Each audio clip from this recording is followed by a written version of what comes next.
अस्सलामु अलैकुम रहमतुल्लाहि व बरकातुहू। नाज़रीन, कैसे हैं आप लोग? उम्मीद करता हूँ खैरियत से होंगे। नाज़रीन, वीडियो को ऊपर मत करना, एक बार ज़रूर देखना।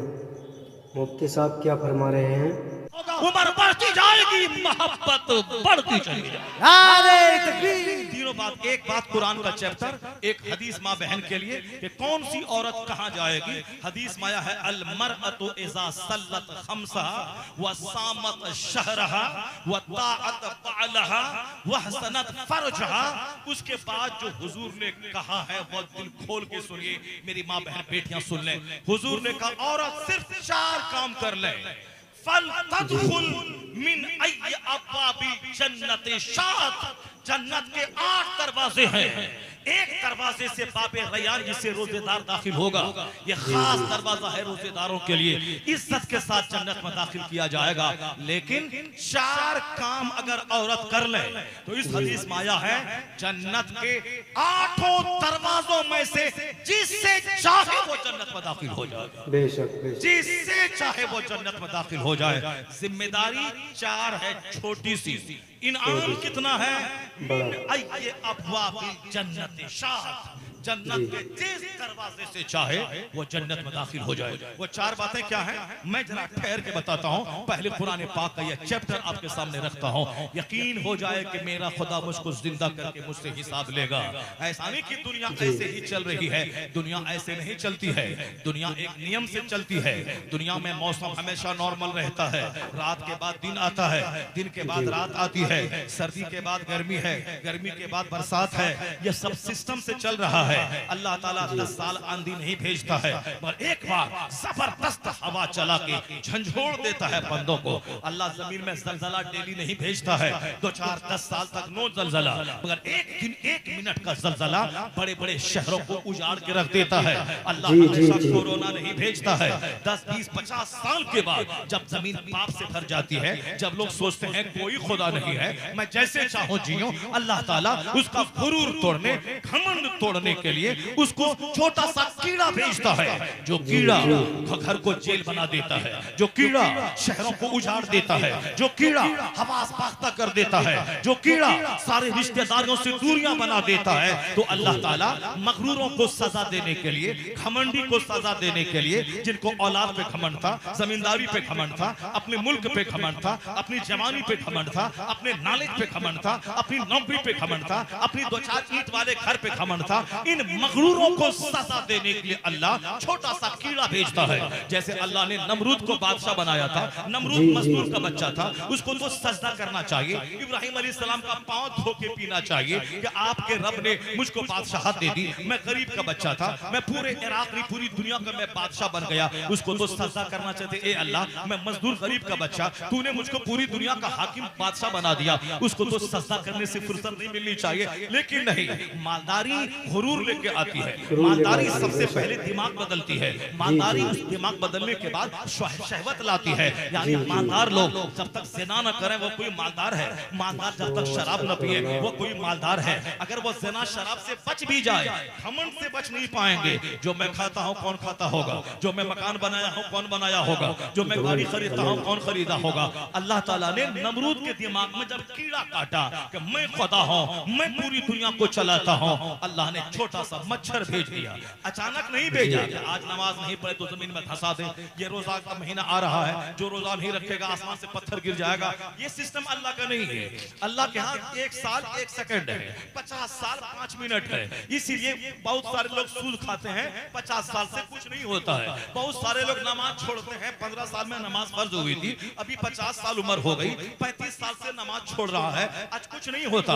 अगर अल्लाह ताला फौरी बंदा को पकड़ ले, फजर की अजान हुई, गांव के सब लोग मस्जिद नहीं जाएं, उनके घर में अल्लाह आग लगा देगा, आसमान से पत्थर गिरा देगा, सबको जमीन में धंसा देगा। अगर जहां एक दिन धंसा 5 आदमी, दूसरा दिन कोई बेनमाजी घर में नहीं रहेगा, वो तो अजान होने से 2 घंटा पहले ही मस्जिद चला जाएगा। तो अल्लाह ताला ये नहीं चाहता है कि मैं बंदों को डरा दूं, मैं बंदों को धंसा दूं, फिर उसके बाद बंदा हमसे डर के नमाज पढ़ने लगे। अल्लाह ये नहीं चाहता है। अल्लाह ये चाहता है कि मेरा बंदा दिमाग लगाए, कौन है जो बगैर खंभे के आसमान बनाया है, कौन है जो समंदर पे जमीन को ठहरा दिया है? कौन है जो पहाड़ को पिलर बना के जमीन को रोक के रखा है? वह कौन है जो हमें रोटी चावल फल फ्रूट्स देकर हमें जिंदा रख रहा है, जो हमें पानी देकर दूध देकर हमें जिंदगी दी है? इन सारी नेमतों को बंदा गौर करे, उसके बाद अपनी पेशानी जमीन पर टेक दे, कहे इलाही तेरा शुक्र है, तूने जिंदगी भी दी है, शानदार रोजी भी दी है, मैं आग पे भी सजदा करूं फिर भी तेरी इस नेमत का शुक्र मुझसे अदा ना हो पाएगा। अल्लाह चाहता है कि बिन देखे आप ईमान लाए, बिन देखे जन्नत पर यकीन, बिन देखे जहन्नम पर यकीन, बिन देखे फरिश्तों पर यकीन, बिन देखे कयामत पर यकीन। देख करके नहीं कि नमाज नहीं पढ़ा तो जमीन में धंस गया, अब कोई आदमी डर के मारे घर में नहीं रहेगा, सब मस्जिद चला जाएगा। एक बंदा रोजा नहीं रखा तो वह जमीन में धंस गया, कोई भी आदमी बगैर रोजे के नहीं रहेगा। अल्लाह ये नहीं चाहता है। अल्लाह कहता है आंख लगाओ, तुम देखो दुनिया में कौन है जो माँ के पेट में तेरी रोजी का इंतजाम किया, कौन है जो माँ की खुश्क छाती में दूध का दरिया बहा के तेरी रोजी का इंतजाम किया, कौन है जो तुम्हारे लिए जमीन से फसलें पैदा करके ये खीरा, ये ककड़ी, ये बैगन, ये लहसुन, ये अदरक, ये हल्दी, ये सेब, ये संतरा, ये केला, ये अनार, ये सारी चीजें तेरे लिए पैदा किया। वह कौन है जो अंडा तुझको खाने के शानदार गज़ा दी, परिंदे का गोश्त दिया, ये जानवर की पीठ पे सवारी का काम ले, इसका गोश्त तू खा, ये खीरा ककड़ी सब्जी खा, ये काजू किशमिश ड्राई फ्रूट्स खा, ये सेब संतरा आम जामुन लहसुन पैर तू खा। ये तमाम सिस्टम, फ्रूट का सिस्टम, ड्राई फ्रूट का सिस्टम, वेजिटेबल का सिस्टम, ये कॉर्स का सिस्टम, ये दूध का सिस्टम, ये गोश्त का सिस्टम, ये नदी की मछली का सिस्टम, ये सारी नेमतें हमारे लिए ना अल्लाह खाता है ना अल्लाह का फरिश्ता खाता है, ये सारी नेमत हमारे लिए। तो ए बंदे जरा थोड़ा दिमाग लगा दे कि कौन है मेहरबान खुदा जो ये सारा इंतजाम मेरे लिए किया, सूरज चमकाया मेरे लिए ताकि मैं दिन में काम करूं, चांद दिया मेरे लिए ताकि रात की वहशत से मैं बचूं, ये मौसम तब्दील किया मेरे लिए ताकि गर्मी का मजा, जाने का मजा, बरसात का मजा मैं लूं, रात का मजा, दिन का मजा मैं लूं। तो तुमको अकल लगा कौन है जो ये सारा सिस्टम निजाम चलाता है? जब तू गौर करेगा तब पता चलेगा ये सारी नेमत हमारे लिए, गेहूं धान मेरे लिए, लहसुन प्याज मेरे लिए, सेब संतरा मेरे लिए, आसमान मेरे लिए, जमीन मेरे लिए, पानी मेरे लिए, हवा मेरे लिए, आग मेरे लिए, नदी नाला डेजर्ट पहाड़ मेरे लिए। मैं किस काम के लिए? तो एक आवाज अंदर से आएगी, सारी नेमत तुम्हारे लिए और तुम्हारी पेशानी का सजदा नेमत देने वाले खुदा के लिए। सारी जिंदाबाद, सारी नेमत तुम्हारे लिए और तुम अल्लाह की इबादत के लिए, तुम अल्लाह की इबादत के लिए खूब रोटी चावल खा, खूब फजर में सजदा कर, जोहर में सजदा कर, असर में सजदा कर, मगरिब में सजदा कर, इशा में सजदा कर। फजर से लेके जोहर का कोई नमाज फर्ज नहीं है। 8 घंटे खूब मेहनत कर, भीख मत मांग, भीख मांगने वाला जलील होता है, भीख देने वाला वो सुपीरियर होता है। The giver hand is better than taker hand, देने वाला हाथ लेने वाले हाथ से बेहतर होता है। हर जुमा के दिन खुतबे जुमा में पैगाम दिया जाता है, वह इता इज़ुल कुर्बा, रिश्तेदारों को देने का हुक्म अल्लाह देता है, सास को देने का, ससुर को देने का, दामाद को देने का, चचेरे भाई को देने का, गरीबों मिस्किनों को देने का, लेने का नहीं देने का। और जो देने वाला होगा वो जब तक पास में पैसा नहीं तो कहां से देगा? पैसा ऐसा दे हो हमारे पास कि मैं खुद खाऊं, गरीबों को खिलाऊं, मैं खुद खाऊं, अपने रिश्तेदार को दूं। ऐसा नहीं कि ईद के दिन मुंह चुरा के बैठ जाऊं कि ससुर वहां से सेवई भेज देगा, ससुराल से कपड़ा आ जाएगा, ससुराल वाला वहां से जूता चप्पल भेज देगा, नहीं भेजा तो मुंह फुला के बैठ जाए, अब उसके यहाँ नहीं जाएंगे। यानी 10 साल देता रहा तो वाह वाह, एक बार गरीब था बेचारा नहीं दिया तो मुंह फुला के बैठ गया, नहीं जाऊंगा तुम्हारे घर में, नहीं जाऊंगा तुम्हारे घर में। ये सब हिजलों की कहानी है, नामर्दों की कहानी है, खसीसों रजीलों जलीलों की कहानी है। क्यों जलील बनना चाहता है? तू बहादुर बन कि तू अपने बाप को भी दे, ससुर को भी दे, इतना कमा कि अपनी माँ को भी दे, सास को भी दे, इतना कमा अगर तेरा अपना भाई गरीब है उसे भी दे और अपना साला गरीब है उसे भी दे। ऐसा नहीं कि सास ससुर को तू नकार दे, नहीं, वह तेरी बीवी की माँ है, वह तेरी बीवी का बाप है, यह तुम्हारा बाप है। इतना कमा मेहनत से कि अपने माँ बाप को भी दे, अपने सास ससुर को भी दे। हाथ मत फैला, मेहनत से कमा। अल्लाह फजर से लेके जोहर तक कोई नमाज फर्ज नहीं किया है, क्योंकि वह वक्त है कमाने का, वह वक्त है मेहनत करने का। मेहनत कर, कमा, मोहताज मत रह, हाथ मत फैला। रमजान के दिन में भिखारी मत बन जा, ज़कात देगा वो जिसके पास 1 लाख है 2500 निकालेगा, 1 करोड़ है 2.5 लाख निकालेगा, 100 करोड़ है 2.5 करोड़ निकालेगा। वह निकाल के अगर कोई मोहताज अपाहिज माजूर है उसको देगा, फकीर मिस्किन को देगा। तुम हाथ मत फैला। मुसलमान भिखारी कौम नहीं है कि रमजान के दिन में हर चौराहे पे भिखारी, हर सड़क पे भिखारी, जामा मस्जिद की सारी सीढ़ियों पे भिखारी, हर गांव समाज में भिखारी, यानी सबसे ज्यादा भिख मंगी कौम यही मुसलमान कौम हो गई है।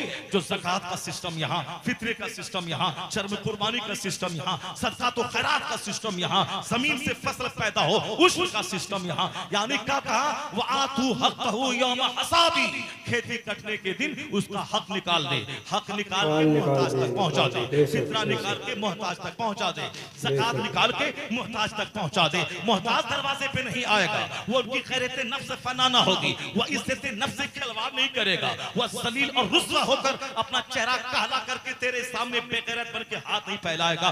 तुझको देना है, माल तेरे पास है, उसका हक निकाल के तुझको हकदार तक पहुंचाना है। यहूदी के यहाँ कोई भिखारी नहीं, क्रिश्चियन के यहाँ कोई भिखारी नहीं, और हिंदुस्तान में एक मुट्ठी भर कम है सिख के यहाँ बहुत मुख्तसर 5% भिखारी। हमारे यहाँ रमजान के दिनों में लगता है कि सारी कौम भिखारी हो गई है, देने वाला 5 है, लेने वाला 95 है। सोच छोटी हो गई है। क्यों कि साहब ससुर ही कपड़ा देगा, ससुर घड़ी देगा, ससुर जूता देगा, ससुर शेरवानी देगा, अपना कमा खा करके क्या करेगा, वो खाएगा हागेगा, और कपड़ा कौन देगा, ससुर देगा। एक बीवी से फायदा भी उठाएगा और उसको बीवी के बाप से घड़ी भी पहनेगा। वो मर्द है क्या जो अपनी बीवी के बाप की जमीन बेचवा के वो शेरवानी पहने, वो हाथ में घड़ी पहने, वो 3 पीस का कोट पैंट पहने, वो जूता खरीदे, जूता खरीदे, कोठारी की बनियान चाहिए, कोठारी की बनियान चाहिए, और साहब फला कंपनी का रेमंड का कपड़ा चाहिए, और साहब रेड एंड चीफ का जूता चाहिए, खादिम का जूता चाहिए। क्यों ये सब कपड़ा खरीदने की रस्म? चलो साहब 5 आदमी उधर से 5 इधर से, लड़का भी जाएगा, बोलेगा ये नहीं वो चाहिए, लड़का का बहनोई रहेगा, लड़का ऐसे धबक के रहेगा, बहनोई बोलेगा अरे ये नहीं वो कपड़ा चाहिए, जैसे कि इनका बाप कमा के उसको दे दिया है। अगर लड़की को तेरी जरूरत है तो तुमको भी लड़की की जरूरत है। अगर शादी लड़की की बंद हो जाए, ये मर्द जहर खा के मर जाएगा, ये दुनिया में जिंदा रहना मुश्किल हो जाएगा, ये रोजाना सर पटक पटक के मर जाएगा। 50 करोड़ का बंगला बना ले, अगर औरत नहीं है तो सारा घर कांटे का घर है। अगर फॉर्च्यूनर खरीद ले, अगर बीवी नहीं है तो कूड़े का टीन है वो। इसलिए तमाम फिक्स्ड डिपॉजिट, तमाम महल, तमाम गाड़ियां, सबकी रौनक इस बीवी की वजह से है। अगर ये है तो घर की जीनत है, अगर ये नहीं है तो घर वो साहब कंगालों का घर है, वो भिखमंगों का घर है, वो साहब कब्रिस्तान से बदतर है जिस घर में औरत न हो। इनकी वजह से हमारी सेहत है, इनकी वजह से मेरी आंख गुनाहों से बचती है, इनकी वजह से मेरे बच्चे हैं, इनकी वजह से मेरा बच्चा मेरी निशानी है। क्या तुम अपने से बच्चा पैदा करेगा? अगर औरत न रहेगी तो तेरा बेटा कहां से पैदा होगा? जब सारी बहार इनसे है तो उनके बाप को रोला के 3 पीस पहनने का क्या मतलब है? उनके बाप की जमीन बेचवा के कार लेने का क्या मतलब है? उनके बाप को भीख मंगवा के 35 साल की सारी कमाई 35 मिनट में पानी की तरह बहा देने का क्या मतलब है? जब तुझको औरत की जरूरत है तो फिर उस औरत के बाप को रोला के ये मोटरसाइकिल, ये बुलेट, ये कार, ये कपड़ा, वो शर्म आनी चाहिए कि पलंग बीवी लाएगी और सोएगा ये हिजड़ा, वो सोफा बीवी लाएगी बैठेगा ये हिजड़ा, वाशिंग मशीन बीवी लाएगी कपड़ा धोएगा ये हिजड़ा, वो हिजड़ा है जो वो सब लाएगी, कटोरा वो लाएगी, प्लेट वो लाएगी, वो पैर पोछने वाला वो लाएगी, खिड़की का पर्दा वो लाएगी, टेबल क्लॉथ वो लाएगी। तू क्या करेगा? हिजड़ा। बहादुर वो है, मर्द वो है जो खूब मेहनत से कमाए, अपने पैसे से फ्रिज खरीदे, वॉशिंग मशीन खरीदे, अपना कपड़ा खरीदे, अपना पर्दा खरीदे, वो अपनी बाइक खरीदे, जितनी सलाहियत है वो खरीदे। उसके बाद एक नेक खातून को अपना पार्टनर बना के उनके बाप के यहाँ से इज्जत के साथ ले आए और बोले ये मेरा घर है, रानी बन के तू रह, ये मेरा फ्रिज है, रानी बन के ठंडा पानी तू पी, ये मेरा बेड है, रानी बन के तू सो, ये मेरा पापोश है, रानी बन के पाँव तू पोछ, मेरा घर है, तू रानी बन के रह। मैं कसम खा के कहता हूँ 80 बरस हो जाएंगे, न कभी तलाक होगी, न कभी तकरार होगी, न कभी लड़ाई होगी, न झगड़ा होगा, न केस होगा, न मुकदमा होगा। उम्र बढ़ती जाएगी, मोहब्बत बढ़ती जाएगी। नारे तकबीर, नारे रिसालत, मसलके आला हजरत, अज़मत इस्लाम, इस्लाह माशरा ऐ मेरी कौम, सरजमीन अल्लाह से लौटिया दुआ करके अल्लाह तुझे दौलतमंद बनाए ताकि तू फितरा निकाले, तू ज़कात निकाले, मांगने वाला मत बन, देने वाला बन। तुम्हें मालूम है हजरत इब्राहिम बिन अदहम के पास शफीक बल्खी आए, कहा हुजूर मैं कमाने के लिए वतन से बाहर जा रहा हूँ, अब 1 साल के बाद आऊंगा। कहा ठीक है जाओ, कमाने के लिए जाना चाहिए। अलकासिबु हबीबुल्लाह, कमाने वाला अल्लाह का दोस्त होता है, मेहनत मुशक्कत से कमाने वाला अल्लाह का दोस्त होता है। नेक ताजिर तिजारत करने वाले मुत्तकी ताजिरों का हश्र कयामत के दिन नबी सिद्दीक शुहदा के साथ होगा। इसलिए सिर्फ नफल पढ़ना कमाल नहीं है, अपने बाल बच्चों को इज्जत से रखने के लिए हलाल कमाई करना ये भी बहुत बड़ी इबादत है। हाँ अलबत्ता नमाज़े पंजगाना के बाद ये सारी चीजें इबादत है। नमाज़े पंजगाना के बाद नमाज छोड़ करके चाहे बेटी पाले, चाहे बेटा पाले, चाहे कुछ भी करे, सारी कोई नेकियां लटकी भी रहेंगी। नमाज छोड़ने के बाद कोई नेकी काम नहीं आएगी। हाँ नमाज पढ़ने के बाद अगर बिजनेस करें, तिजारत करें, टोकरी में सेब लेके बैठ जाएं, अनार लेके बैठ जाएं। मैं कहता हूं हमारा बच्चा बोलता है नौकरी नहीं मिलती है, मैं पढ़ के क्या करूंगा? तो तू नौकर बनने के लिए पढ़ता है क्या? पढ़ता है बंदा नेक बनने, मुहज्जब बनने, शरीफ बनने, समाज का अच्छा इंसान बनने। आजकल बच्चा पढ़ता है नौकर बनने के लिए, नौकरी नहीं मिली तो अब ये नहीं पढ़ाई करेगा तो जानवर से समाज भरता जा रहा है। तुझे अल्लाह ने बादशाह बनाया था कि तू तिजारत कर। तेरा पैगंबर तिजारत किया है, सिद्दीक अकबर ने बिजनेस किया है, उस्मान गनी ने इस बिजनेस किया है। बोलेगा नहीं बाबा वो तो सिद्दीक अकबर थी बिजनेस किया है, बिजनेस करने के 10 लाख रुपए चाहिए। मैं कहता हूं नादान सिद्दीक अकबर अफजलुल बशर बादल अंबिया, नबियों के बाद सबसे अफजल है। खलीफतुल मुस्लिमीन बनने के बाद कांधे पे चादर ले लिया और गली में बेचने के लिए निकल गए। जब अफजलुल बशर बादल अंबिया वह कांधे पे चादर डालकर वह बिजनेस करने निकल रहे हैं तो तू अपने आप को टिस्मार खा समझता है।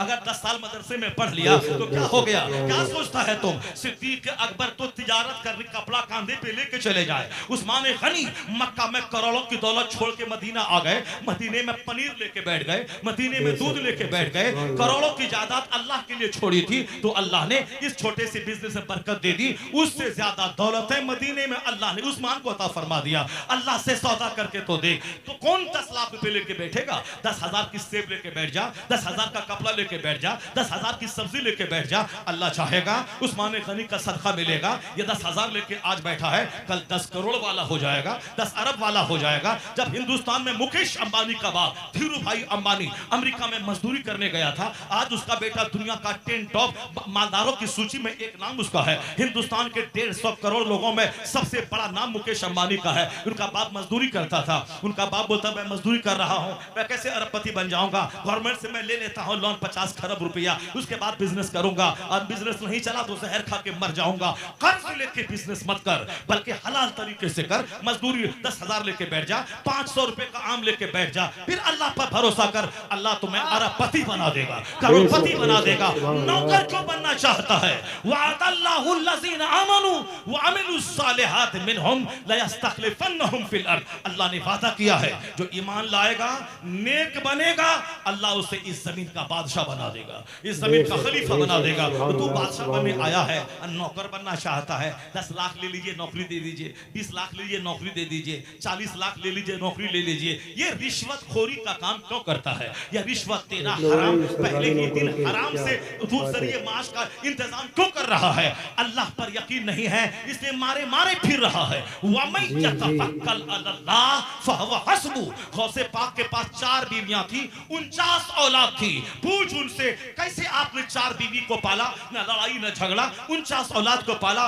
जवाब मिलेगा वमन यतवक्कल अल्लाह फहुव हस्बु। जो अल्लाह पे भरोसा करता है अल्लाह उसके लिए काफी है, अल्लाह उसके लिए काफी होता है। ला तक़तुलू औलादकुम खश्यता इमलाक। गरीबी के डर से बच्चों को ज़बह मत कर, मैं तुझे भी रोजी देता हूं, तेरे बच्चों को भी रोजी दूंगा। अल्लाह पर मजबूत यकीन आदमी के चेहरे को हरा भरा रखता है। अब जरा गौर से सुनिए, वह चैप्टर मैं खोलता हूं, उसके बाद वो हदीस में सुनाता हूं, फिर उसके बाद आपके लिए एक हदीस सुनाता हूं। मैं माइक छोड़ देता हूं, मैं आपसे रुखसत हो जाऊंगा। आप घबरा तो नहीं रहे आप लोग? अगर घबरा जरा जोर से बोले सुभान अल्लाह। हाथ उठा के बोले ला इलाहा इल्लल्लाह। ला इलाहा तकरीर इल्लल्लाह। सुनिए, तकरीर सुनिए, अपनी जिंदगी संवारिए।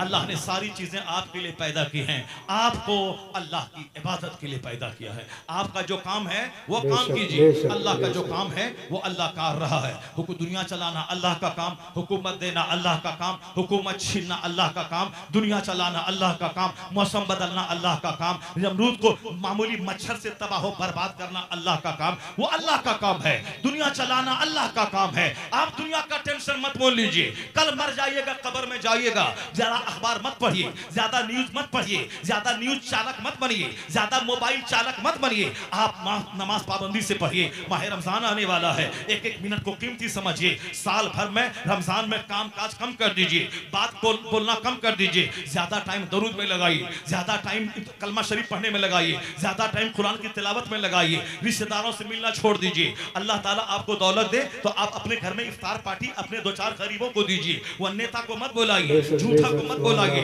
शराबी पापी को मत बुलाइए, और रोजा के बहाने नेतागिरी की दुकान मत चमकाइए। अल्लाह देख रहा है, जो अल्लाह को खुश करेगा अल्लाह उसको खुशी देगा, और जो बंदों को खुश करना चाहेगा अल्लाह उसे मुसक्कत का बादल में घेर देगा, मुसीबतों का तूफान डाल देगा। नियत ठीक रखिए, बंदों को खुश करने से नहीं अल्लाह को खुश करने का रखिए। अपने समाज के गरीबों को अपने घर में इफ्तार पार्टी दीजिए, उनको अच्छा से खिलाइए। सेब संतरा समोसा चूड़ा मोड़ी भुजिया उसको खूब खिलाइए, और दूध पिलाइए, शरबत पिलाइए। नेता को नहीं, नेता तो दिन भर में 10 बार झूठ बोलता है। झूठे को खिलाएंगे, वह झूठ बोलेगा, आप ही का खा के झूठ बोलेगा तो गुनाह आपको भी होगा। इसलिए नेक लोगों को खिलाइए, परहेजगारों को खिलाइए, रोजेदारों को खिलाइए, और अपने करीबी रिश्तेदारों को खिलाइए। रोजा रखने का अलग सवाब, इफ्तार करवाने का अलग सवाब। अभी सुभान अल्लाह बोले तो थोड़ी नेकी, रमजान में बोले तो बड़ी नेकी। अभी नफल पढ़े तो एक सवाब, रमजान में पढ़े तो फर्ज के बराबर सवाब,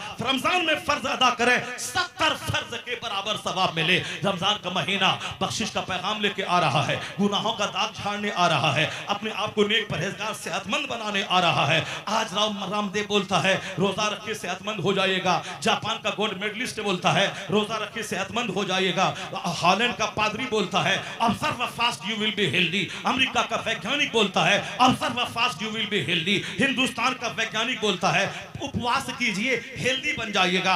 आमतौर पर मीडिया वाला नाचता है कि रमजान में बंदा कमजोर हो जाता है, निढाल हो जाता है। मैं जरा गरीबान चाक करके उस बदतमीज को मैं बताऊं, कुत्ते मेरी उम्र 55 साल की हो रही है, नालायक बदतमीज, मैं 10 साल के उम्र से 8 साल की उम्र से मैं रोजा रख रहा हूं। मेरा तजर्बा है रमजान के अलावा दूसरे दिनों में मैं कमजोर हो जाता हूं, रमजान में मैं सेहतमंद हो जाता हूं। अभी 10-12 साल से मुझको शुगर का मर्ज है। लोग कहते हैं शुगर वाला भूखा नहीं रहेगा, वह दवाई कमर में खोस लेता है, बोलता है डॉक्टर ने बोला है शुगर है, अगर भूखा रहेगा तो मर जाएगा, किडनी खराब हो जाएगी। मेरे शुगर के आज 12 साल हो गए हैं, मगर मैंने एक रोजा तक नहीं छोड़ा, न सफर में छोड़ा न घर में छोड़ा।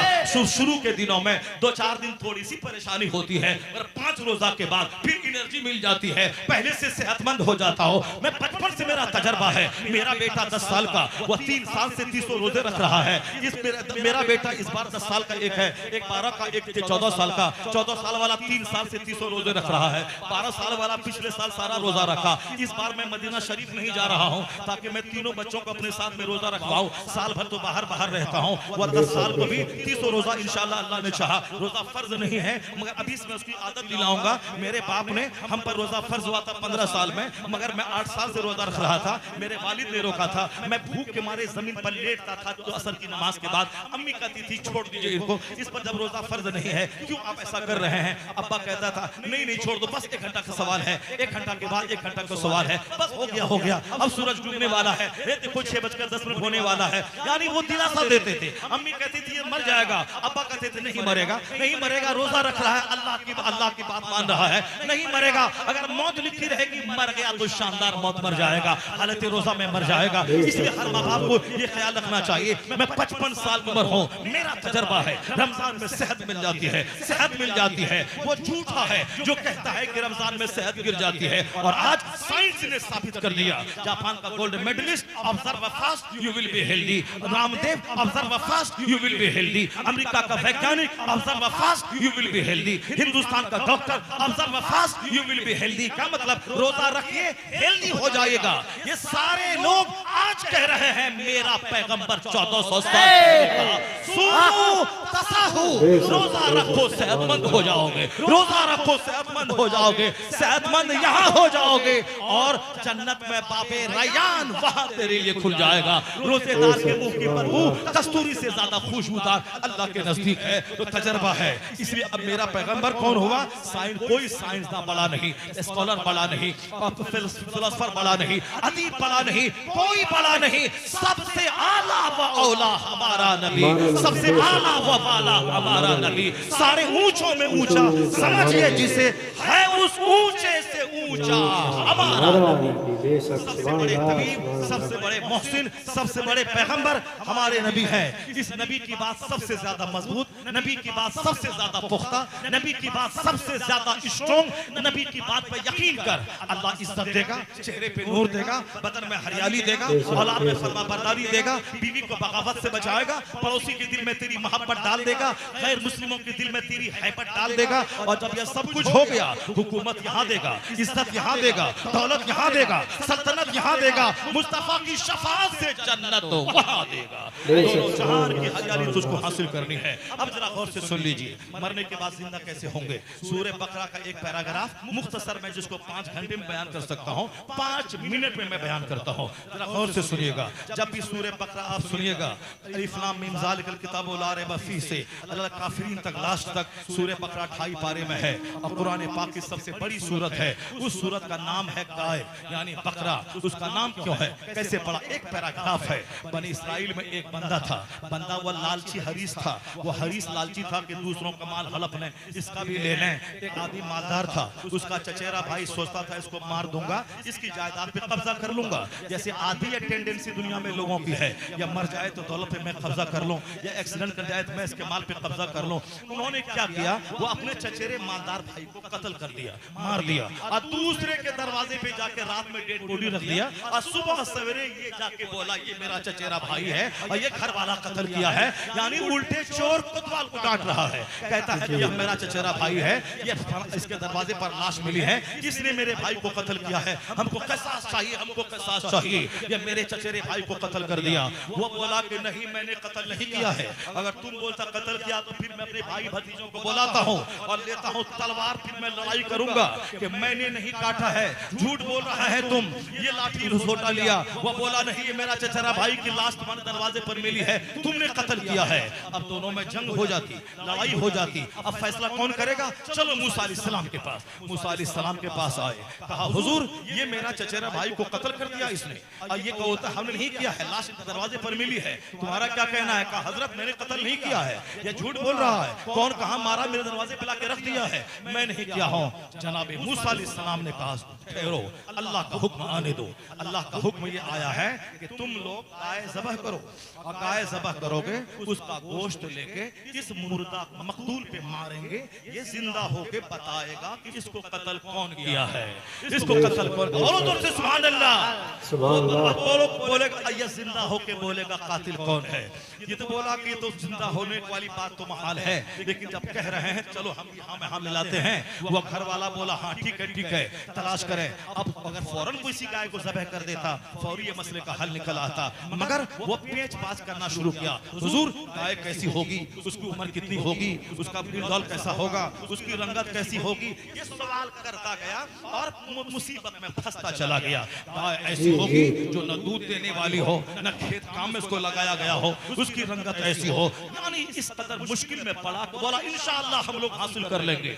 अब इधर ये लोग ढूंढने चला, बाजार में ऐसी गाय नहीं मिल रही है, उस हाट में ऐसी गाय नहीं मिल रही है। बनी इस्राइल परेशान हो गए, इधर यहीं ढूंढता रहा बनी इस्राइल, उधर एक नेक आदमी था उस बनी इस्राइल में, नेक बंदा, नेकी का असर औलाद में कैसे मिलता है, माँ बाप की फरमाबरदारी का सवाब औलाद को कैसे मिलता है। जरा गौर से सुनना, अल्लाह नीयत देखता है, अल्लाह दिल देखता है। अल्लाह नहीं देखता कि तेरा चेहरा कितना खूबसूरत है, तू कितना मालदार है, अल्लाह दिल देखता है। लिबास तेरा काला, मगर दिल तुम्हारा उजला रहना चाहिए, दिल उजला रहना चाहिए। जिस दिल में घमंड नहीं है वो उजला है, जिस दिल में हसद नहीं है वो उजला है। जिस दिल में घमंड, जिस दिल में हसद, जिस दिल में जलन, जिस दिल में कीना, जिस दिल में कपट, वो चाहे उजला कपड़ा क्यों न पहने, उसका दिल काला, उसकी उसकी सोच काली, उसकी फिक्र काली, वो काला हमेशा चेहरा उसका काला रहेगा। इसलिए लिबास चाहे काला पीला हरा जो भी पहन, दिल को उजला रख, दिमाग को खुला हुआ रख, किसी के बारे में गंदी बात मत सोच। जिसको अल्लाह दौलत दे कहो अल्लाह का शुक्र है, कोई गरीब बना उसकी हमदर्दी को कर, हमदर्दी उसके साथ कर, गुर्बत का मजाक मत उड़ा, मालदारी में घमंड मत कर, वरना बहुत सारे लोग हैं अल्लाह मालदारों के बच्चे को आज भीख मंगवा रहा है। जो मेरे घर में गाय चराता था वो 7 लाखों के मकान में है, और जो करोड़ों की बिल्डिंग में रहता था आज वो दिल्ली के सेक्टर नोएडा 19 में रेडी चला रहा है। कौन है जो बादशाह को फकीर बना देता है, फकीर को बादशाह बना देता है? वो अल्लाह है जो सब कुछ बंदा नहीं करता है, वही होता है जो मंजूर खुदा होता है, वही होता है जो खुदा करता है। अल्लाह पर मजबूत यकीन रख, अल्लाह की बात हमेशा कहता रहा। घर में बाल बच्चों को सिखा, जब कुछ अच्छा हो बोल अल्हम्दुलिल्लाह, जब कोई खाना पीना हो बोल बिस्मिल्लाह, कोई कुछ सामान दे कहो जज़ाकल्लाह, जज़ाकल्लाह, ये नहीं थैंक यू मत बोलो। जब कोई सामान दे कहो जज़ाकल्लाह, अल्लाह आपको बेहतर बदला अता फरमाए। हमेशा ज़बान पे अल्लाह का जिक्र रहे, जज़ाकल्लाह जज़ाकल्लाह अल्हम्दुलिल्लाह यरहमकल्लाह माशाअल्लाह। बाल बच्चा देखने में अच्छा लगे बोलो माशाअल्लाह। कोई टाइम मर जाएगी नजर नहीं लगेगा, जादू करते हुए मर जाएगा, बच्चे पे जादू का असर ना होगा। रोजाना बच्चों का चेहरा देख बोल माशाअल्लाह माशाअल्लाह, सारा जादू का असर कट जाएगा। मदरसा मस्जिद जलसा में टका नहीं देगा, वह झूठा अमल करने वाला बोलेगा काला जादू कर दिया है, तेरा सारा घर खत्म हो जाएगा। यहाँ देगा जलसे में चंदा नहीं और वहां जाके 25,000 उसको दे देगा, और वह झूठ बोलेगा चलो काला जादू मैंने खत्म कर दिया। बुखारी शरीफ पढ़ाने वाला बेचारा 25,000 तनख्वाह उसकी नहीं है, वह 25,000 एक दिन में कमा रहा है। जैसा पैसा वैसा खर्चा। जब पैसा तुम्हारा पाक रहेगा फालतू खर्चा नहीं होगा, पैसा तुम्हारा हराम का रहेगा, ऐसे ही झूठ बोल करके लोग लूट लेगा। कोशिश करो कि तुम्हारा पैसा जलसा में खर्चा हो, मदरसा में खर्चा हो, मस्जिद में खर्चा हो, नेक काम में खर्चा हो, मदरसे के बच्चों को किताब देने में खर्चा हो, तब फिर तुम्हारा पैसा झूठे आमिर के पास नहीं जाएगा। सच्चा पैसा सच्ची राह में खर्च होगा। जरा गौर से सुनना, एक नेक आदमी था, उसको एक बेटा छोड़ के वो मरा। मरने से पहले एक गाय उसके पास थी, वो गाय को जंगल में जाके रख दिया और कहा ए अल्लाह मेरा बच्चा जब जवान हो जाएगा ये गाय मैं तेरी अमानत में देता हूँ, इस गाय को ए अल्लाह मेरे बच्चों के लिए तुम महफूज रख देना। फी अमानिल्लाह, ए अल्लाह तेरी अमानत में। जब भी तुम घर से बाहर दिल्ली पंजाब जाने लगो तो अपने घर के दरवाजे पे हाथ रख के बोलो फी अमानिल्लाह। बीवी को बोलो फी अमानिल्लाह, बच्चे को बोलो फी अमानिल्लाह, बोलो ए अल्लाह ये मेरी बीवी बच्चे सब तेरी अमानत में है। अब बीवी को कह दे तू वह बोलेगी, ऐसा नहीं कि वो लचकोकर बन के रहेगी, चोड़ेल बन के रहेगी, मुंह से चुराएगी, ईद के दिन भी सलाम नहीं करेगी। जाहिल दी ग्रेट, मर्द जाहिल है थोड़ा चल सकता है, और कुछ औरतें जाहिल ना रहे, औरतें पढ़े, और जब शौहर घर से बाहर जाए तो औरत बोले फी अमानिल्लाह, खुदा हाफिज, अल्लाह की अमानत में। बीवी शौहर को अल्लाह की अमानत में दे दे और शौहर घर बार को अल्लाह की अमानत में दे दे, घर बार भी सलामत रहेगा, शौहर भी सलामत रहेगा। चुनांचे उस वली ने क्या कहा, ए अल्लाह ये जान का है तेरी अमानत में है, जब मेरे बच्चे जवान हो जाएं ये अमानत मेरे बच्चों को वापस कर देना। वो नेक आदमी मर गया। मौत तो आनी है, मौत नहीं देखती है कि जवान है कि बच्चा है कि बूढ़ा है, मौत आ गई। पागल जो होता है वो मौत आने के बाद चिल्लाता है कोई कर दिया होगा, लेकिन जो अल्लाह का नेक बंदा हो तो जानता है किसी टाइम में मौत आ सकती है। मौत आई वो चला गया। बीवी को सब्र है, जब बच्चा उसका जवान हुआ तो माँ बोली कि ए बेटा जाओ इस जंगल में कोने पे खड़ा होकर कह देना कि ए गाय तुझे अल्लाह का वास्ता है तू मेरे पास आ जा और अल्लाह से दुआ कर, या अल्लाह मेरे बाप ने तेरी अमानत में एक गाय दिया है, अब मैं जवान हो चुका हूँ, उस गाय उस अमानत को मेरे पास वापस कर दे। वो गया जंगल के किनारे, अल्लाह का वास्ता दिया, वो गाय चल रही थी, वो गाय वहां से आई इनके पास खड़ी हो गई। उस गाय को पकड़ा माँ के पास ले गया। वो अम्मी कहा कि बेटा इसको बाजार में जाके बेच डाल, बाजार में भेज दो। 3 दिनार उसकी कीमत थी उस इलाके में। बाजार ले गया, एक ग्राहक आया, बोला कितनी कीमत है? कहा 3 दिनार। कहा मैं 6 दूंगा। बोला मैं अपनी अम्मी से पूछूंगा तब दूंगा। अगर आज तुम्हारे रोनिया गांव का कोई बिल्कुल चला फंगा होता और माँ कहती जाओ 5,000 में गाय बेच देना, अगर वहां कोई ग्राहक बोले 10,000 दूंगा, ये बोला चुप रहना, लाओ जल्दी से 10,000 रुपए। वहां से लाके माँ को देगा 5,000 रख रख लेगा, मोबाइल खरीद लेगा और खूब उसको देख के गाना सुनेगा, यानी गायकार बन जाएगा मेरा बेटा। मोबाइल सुन के गायकार, मोबाइल सुन के आशिक, मोबाइल सुन के लफर, न नेता बना, न कलेक्टर बना, न डीएम बना, न टीचर बना, आशिक बन गया, आशिक बन गया। लड़की के बगैर ये जिंदा नहीं रह सकता है। एक नहीं 4 शादी कर ले, मगर ज़िना मत कर। ज़िना से सेहत जाती है, ज़िना से रौनक जाती है, ज़िना से बरकत खत्म होती है, ज़िना से सारी आबादी बर्बाद हो जाती है। आज चोरी छुपे गांव में ज़िना, ज़िना की वजह से सारे लोग बेचैन हैं, सारा गांव टूटा हुआ है, नफरतों का माहौल है। इसलिए चोरी छुपी भी ज़िना मत करना। शादी कर ले, एक नहीं तो 2 कर ले। दौलत दी अल्लाह ने 100 बीघा जमीन, 4 शादी कर ले, 4 घर बना दे। शादी करना हराम नहीं है, 4 शादी सुन्नत है, सुन्नत, मगर ज़िना मत करना। चोरी छुपे ज़िना मत करना। ज़िना से चेहरा बदरंग हो जाएगा, औलाद नाफरमान पैदा होगी, समाज बेरौनक हो जाएगी। ज़िना शराब समाज को चौपट कर देता है। नेक फरमा बरदार बेटा, वो बोला 6 दिनार तुम दे रहा है, मैं माँ को पूछ के आता हूँ। माँ बोली है जब सौदा पट जाए तो मेरी मर्जी मालूम करके तब बेचना, मैं माँ की मर्जी के बगैर नहीं बेचूंगा। ये गया तो अम्मी जान कर रहा गया था, वो बोला 6 दिनार दूंगा। अम्मी बोली अगर आज जाओ दोबारा लेकर के, आज अगर आ जाए तो कह देना कि ठीक है। वो फिर दोबारा ग्राहक आया, कहा कितनी कीमत है, कहा 6 दिनार, कहा मैं 12 दूंगा। कहा फिर मैं अम्मी से पूछूंगा, क्योंकि अम्मी ने कहा था सौदा पड़ने से पहले मुझको पूछना जरूरी है। ये फरमा बरदार बेटा, बाप नेक था, माँ नेक है, अब बेटा भी नेक है। बाप लफा शूटिंग करने वाला, माँ चुड़ैल, अब बेटा महा लफा शूटिंग, अब बेटी महा चुड़ैल। बाप एक बार फिल्म देखा, बेटा 10 बार देखता है। माँ एक बार 10 मर्दों का मुंह देखा, अब बेटियां 50 मर्दों के साथ झूल रही है। इसलिए नेक बन, जैसी जमीन वैसी फसल, जैसा दरख्त वैसा फल। माँ रहे रात भर सजदा करने वाली, बाप रहे मुजाहिद, तब बेटा 90 लाख को कलमा पढ़ाने वाला मोइनुद्दीन अजमेरी पैदा होगा। इस औलाद को अच्छी पैदा करने के लिए माँ जमीन है, उसी जमीन से बच्चा पैदा होता है।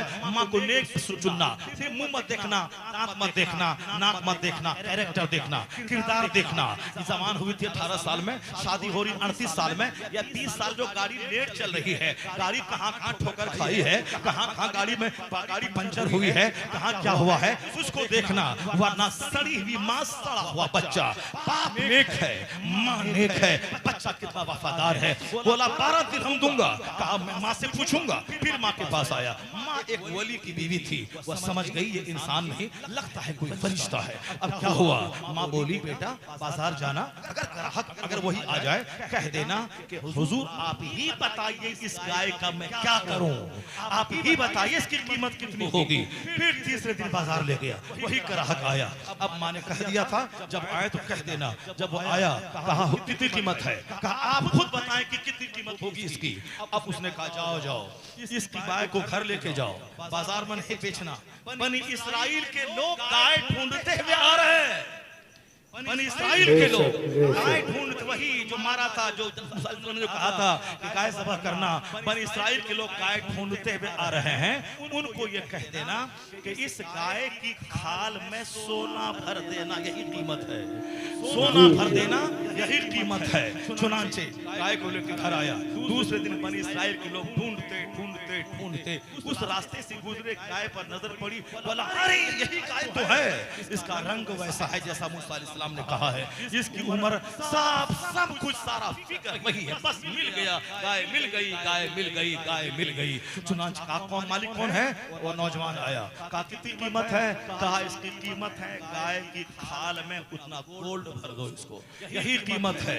क्योंकि बहुत वो लोग मार पीट किया है, कत्ल किया है, और बहुत से लोग कहते थे कि मरने के बाद जिंदा का खाओ पियो चले जाओ। अब ये अकीदा कैसा है, उसको बताने के लिए कि ज्यादा चूं चोरा का क्या नतीजा, क्या अंजाम होता है। चुनांचे का ठीक है, बहुत परेशान चुके हो चुका था, गाय मिल नहीं रही थी। अब जब गाय मिली तो कहा हाँ ठीक है, मैं गाय की खाल में सोना भर दूंगा। कहा जमानत कौन लेगा, अगर तौबा करने के बाद तुम नहीं लेगा, तुम नहीं बोलेगा हम नहीं देंगे, तब क्या होगा। कहा चलो जनाब मूसा अलैहिस्सलाम से उसके पास चलते हैं। जनाब मूसा अलैहिस्सलाम के पास आए, कहा हुजूर ये गाय ही है जो आपने कहा था, हाँ की कीमत क्या है, ये बोलता है कि इसकी खाल में सोना भर दिया जाए, हम लोग दे देंगे, मगर जमानत कौन लेगा। जनाब मूसा अलैहिस्सलाम ने कहा तुम लोग कर दोगे, कहा हाँ हुजूर जमानत मैं ले लेता हूँ, कहा हाँ हुजूर जमानत आप ले लें। चुनांचे क्या हुआ, गाय ज़बह की गई, गाय के गोश्त से उस मकतूल जो कत्ल हुआ था उसके चेहरे पे मारा गया, वो जिंदा हो गया। सुभान अल्लाह।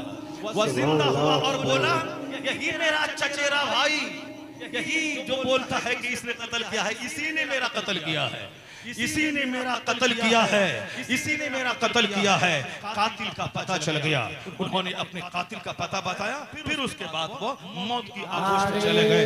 जिंदा होने के बाद उन्होंने बता दिया, उन्होंने कातिल का रिसालत मसलके आला हजरत इस्लाहे माशरा कॉन्फ्रेंस खतीब हिंदुस्तान अल्लामा गुलाम रब्बानी नश्तर इलाहाबादी खतीबुल मुल्क अल्लामा मौलाना मुफ्ती शहरियार रजा कादरी इस्लाहे माशरा कॉन्फ्रेंस सरजमीन रौलिया मौलाना गुलाम रब्बानी साहब नश्तर माशाअल्लाह सुभान अल्लाह आ गए। जबरदस्त खिताब उनका सुनना है। अब मेरी तकरीर खत्म होने वाली है। मैं एक चैप्टर तो आपके सामने बयान किया, इसको थोड़ी और वजाहत से बयान कर देता हूँ, फिर वो हदीस पाक माँ बहन बेटी के लिए, उसके बाद फिर आपके लिए एक हदीस, फिर मेरी तकरीर खत्म। उसके बाद मौलाना गुलाम रब्बानी साहब आएंगे और ये अख्तबाई नात पढ़ेंगे, वो सब पढ़ेंगे। एक जबरदस्त माहौल आपने बनाया है खिताबत सुनने का माशाअल्लाह। हमारे मौलाना गुलाम रब्बानी साहब हैं, आज बिल्कुल मूड में है, ये इतना जबरदस्त खिताब ये करेंगे आपके सामने कि आप सुनकर बाग बाग हो जाएंगे। एक बार बोले जोर से सुभान अल्लाह, बोले ला इलाहा इल्लल्लाह। गुलाम रब्बानी साहब कौन बोलता है? सीमांचल के लोग जो है सिर्फ नाम सुन के भाग जाते हैं और तकरीर नहीं सुनते हैं। आज इन लोगों ने एक रिकॉर्ड बनाया है, तो तकरीर सुनी जाएगी और आज पूरे सीमांचल में यह माहौल पैदा होगा। सारा हिंदुस्तान को यहाँ से मैसेज मिलेगा कि सिर्फ वो एक ही बात रट रट के बोलने से काम नहीं चलेगा, नाचने कूदने से काम नहीं चलेगा। कुरान सुना जाएगा, हदीस सुनी जाएगी, अमल किया जाएगा, अच्छा मुसलमान बना जाएगा। सुभान अल्लाह। अब क्या हुआ? वह शख्स तो जिंदा हो गया। जिंदा होने के बाद बताया यह मेरा कातिल है। वह कातिल पकड़ा गया और अल्लाह फरमाता है यह सारी बात बयान करने के बाद कज़ालिका युह्यिल मौता, इसी तरह अल्लाह मौत के बाद तुम्हें दोबारा जिंदा करेगा। जो अकीदा कमजोर हो रहा था कि मरने के बाद कुछ होगा कि नहीं होगा, जिंदा करके दोबारा हिसाब लिया जाएगा कि नहीं लिया जाएगा। इस वाकया से अल्लाह तबारक व तआला अपने बंदों को बता दिया कि वो अल्लाह जिसने इस मकतूल को जिंदा किया, वही अल्लाह तुम्हें मौत देने के बाद दोबारा जिंदा करेगा। वयुनब्बिउकुम, और वह तुम्हें बता देगा जो कुछ तुम दुनिया में करते थे वह सब तुम्हारे सामने आ जाएगा। अल्लाह तबारक व तआला नेक बंदों को नेक सिला देता है। बेटा माँ का फर्मा बरदार था, बेटा बाप का फर्मा बरदार था, अब बाप नेक था, नेक बाप का सिला उनकी औलाद को यह मिला कि गाय की खाल में सोना भर के बनी इस्राएल के लोगों ने दे दिया। इतना दिया कि 5 बरस तक के लिए उनकी औलाद के लिए काफी हो गया। इसका मतलब बाप अगर नेक हो तो उसका इनाम बच्चों को मिलता है। अगर माँ का फर्मा बरदार हो बच्चा, उसका इनाम अल्लाह की तरफ से मिलता है। अगर बाप हो शराबी, अगर बाप हो कैंसर से पीड़ित, अगर बाप हो ज़िनाकार, तो इसका मतलब है वो तो खुद अज़ाब में मुब्तला होगा ही, लेकिन मनहूस बाप की नहूसत उसकी औलाद में भी चली जाएगी, उसकी औलाद जलील होगी, उसकी औलाद रुस्वा होगी। इसलिए सिर्फ लज्जत के लिए शादी मत करना, शादी करना नेक औलाद के लिए, सालेह औलाद के लिए, फर्मा बरदार औलाद के लिए। अब ऐसी औलाद पैदा होगी कैसे? सुने मेरी माँ बहन बेटियां, हुजूर ने क्या फरमाया? अल मरअतु इज़ा सल्लत खम्सहा व सामत शहरहा व वहसनत फरजहा व ताअत बालहा।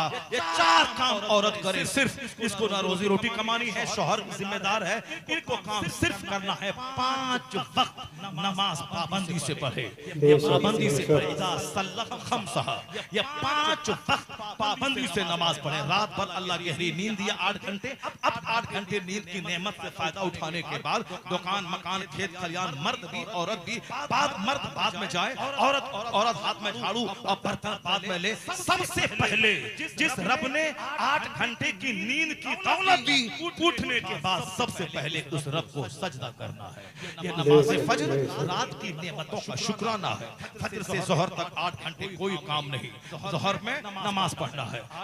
8 घंटे कोई नमाज फर्ज नहीं, जोहर पढ़ना है। ये 8 घंटे की नेमत का शुक्राना, जिस रब ने हाथ दिया, जबान दी, पांव दिए, सारा पार्ट दिया। अब जोहर में उस रब को सजदा, 4 घंटे के बाद असर में सजदा, 2 घंटे के बाद मगरिब में सजदा, 2 घंटे के बाद ईशा में सजदा, ईशा से लेके फजर तक कोई नमाज फर्ज नहीं, वह सोने का टाइम है। फज्र से लेकर जोहर तक कोई नमाज फर्ज नहीं, वह काम का टाइम है। तो यह पांचों नमाजें 24 घंटे की नेमतों का शुक्राना है। यह हर मुसलमान अक्लमंद आकिल बालिग औरत मर्द शहरी देहाती बीमार तंदुरुस्त बादशाह रियाया सब पर फर्ज है।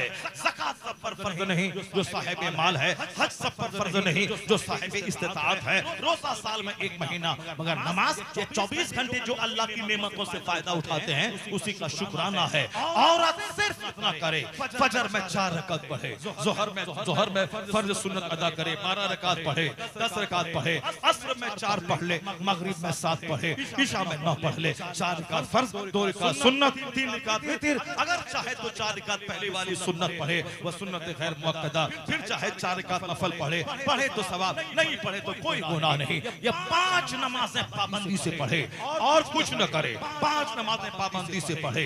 वह सामत शहरहा, साल के 12 महीने रोजी देने वाला अल्लाह 11 महीने खाते रहे हमेशा, 1 महीना रमजान का पाबंदी से रोजा रखे। औरत अगर नापाक हुई हर महीना, उन दिनों में नमाज माफ है, मगर रमजान का रोजा माफ नहीं है। उन दिनों में रोजा न रखे, बल्कि पाक होने के बाद जितने रोजे कज़ा हुए हैं उसको रख ले। आने वाले रमजान से पहले जब तक पिछला कज़ा अदा न करे, अगला फर्ज उसका मुअल्लक रहेगा, इसलिए पहले वो कज़ा अदा कर ले। वो पाक होने के बाद जरूर रोजा रखे।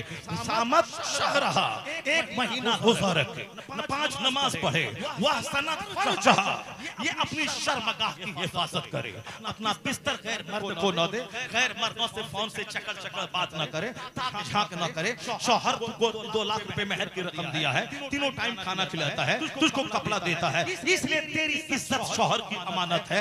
अपनी शर्मगाह की हिफाजत करना, ऐसा मत करना। रात हम बंबई में थे, बंबई में एक मौलवी साहब ने बताया, ये जाहिल बाबा था, वह बहुत कमाता था, लेकिन उसकी बीवी 3 बच्चों के साथ, जो उसका नौकर राकेश नाम का था, उसके साथ वह भाग गई। जाहिर सी बात है, आप बाहर घूमते रहिए, यहाँ वहाँ जाते रहिए, अपने घर की बीवी बाल बच्चों को नमाज रोजा मत रखवाइए। वो तो आप ही के ड्राइवर के साथ तो भागी जाएगी, वो आपके राकेश के साथ तो भागी जाएगी। इसलिए अपनी बीवी पे कड़ी नजर रखिए। ऐसा नहीं कि दोस्त आ गया, चाय लाओ जी, ये हमारा फ्रेंड है, जरा मुलाकात करो इससे जी। तो अगर दोस्त से मुलाकात करवा दिया तो तुम रहोगा दिल्ली में और तेरा दोस्त यहाँ आएगा, तेरे दोस्त से आंख 4 होगी तो तू दिल्ली झाड़ते रहो, तेरे दोस्त के साथ ये भाग जाएगी। तेरा पीर साहब क्यों ना आ जाए, अपनी बीवी को पीर साहब के पास मत जाने दे, अपनी जवान बेटी को पीर साहब के पास मत जाने दे। तेरा बहनोई क्यों ना आ जाए, तू साली है, अपने बहनोई के पास मत जा, वरना तेरा शौहर तेरी बहन को लेके भाग जाएगा। खिलाफे पैगंबर कसे रह गुज़ीर, कि हर किस पर मंजिल ना खाहत रसीद, मुस्तफा के खिलाफ जो करेगा कभी मंजिल मकसूद पर ना पहुंचेगा। आज जो अपनी बीवी को छोड़ के साली को लेके भाग रहा है, अपनी मुरीदनी को लेके पीर भाग रहा है, अपनी शागिर्दनी को लेके उस्ताद भाग रहा है, मुस्तफा की शरीयत के खिलाफ जो भी करेगा यही हाल होगा।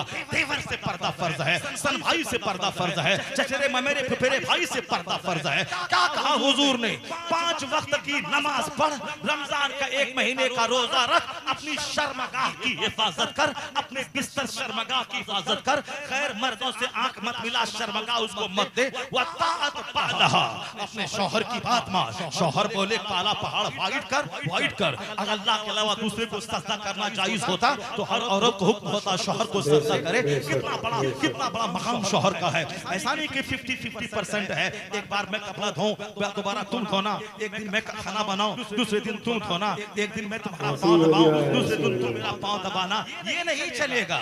शौहर जो बहुत बड़ा मकाम रखता है, महर की रकम, खाना कपड़ा सब शौहर देता है, तो उसका मकाम इतना बड़ा है, उसके बदन में पीठ हो जाए, अपने मुंह से चूस लो, फिर भी शौहर का हक अदा ना होगा। जबान मत लड़ाना, वताअत बालहा, शौहर की बात मानना, क्योंकि हुजूर ने कहा है तुम तो अला बाबी नार, मैं जहन्नम के दरवाजे पे जब खड़ा हुआ फराई तो अक्सर अहले निसा, तो मैंने अक्सर जहन्नम में औरतों को देखा है। क्यों?